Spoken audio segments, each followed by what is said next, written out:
Hello and welcome. I'm Blair Blackwell, and this is the Daily Market Brief. Let's catch up on what's moving in markets today. Good morning. It's Friday, January 30th, and this is your New York Open Brief. The big story is Washington, where President Trump has nominated former Fed Governor Kevin Warsh to succeed Jerome Powell. While markets weigh firmer U.S. inflation signals, a sliding gold price, and rising geopolitical risk in energy. Let's start with the Fed. The Warsh nomination ends weeks of uncertainty around the central bank's leadership, and early takes suggest a more hawkish tilt could support the dollar and steady bond market nerves. That narrative lands alongside a sharp rise in U.S. wholesale prices late last year, a reminder that the next Fed chief could face sticky inflation rather than a clean victory lap. Meanwhile, a partial government shutdown is back on the radar for Saturday after a Senate vote on a funding deal stalled over Department of Homeland Security issues. It's another policy wrinkle for sentiment into the weekend. Turning to markets and commodities, gold and silver are tumbling after a strong run as traders lock in profits and a firmer dollar takes the shine off haven bids.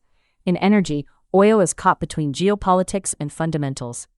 Tensions around Iran have injected a risk premium, with talk of military posturing and drills keeping crude elevated, even as some research flags softer, near-term supply-demand conditions that could justify a pullback.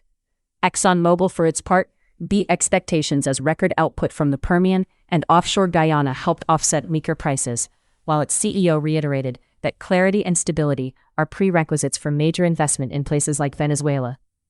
On the geopolitical front, Iran is signaling it won't bow to U.S. ultimatums, and rhetoric from Washington has kept the region on edge. Elsewhere, quiet diplomacy continues in Libya to keep oil flowing despite political rivalries.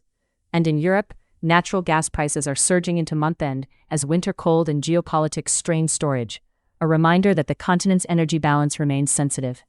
There's also a longer-term note on trade, with analysts highlighting the potential scale of an EU-India agreement that could cover a sizable share of global output. In currencies, the dollar is recovering within its recent range, which is weighing on the Australian dollar after it touched a 3-year high earlier this week, and it's pushing gold lower. The pound is steady against the yen after softer Tokyo inflation undercut the Japanese currency. Looking ahead, no major headlines reported since the last session. The focus stays on shutdown negotiations, the Fed chair confirmation process, and headline risk from the Middle East and energy. What you should be watching today: the euro against the US dollar, with a bias toward a dollar uptrend if markets lean into a hawkish Fed narrative. The Aussie dollar versus the US dollar for continued correction as US yields and the greenback firm. The pound against the yen, where softer Japanese inflation keeps an uptrend intact. Brent crude for headline-driven spikes but with an eye on a possible pullback if fundamentals reassert. And gold for follow-through on the downtrend as profit-taking and a stronger dollar bite.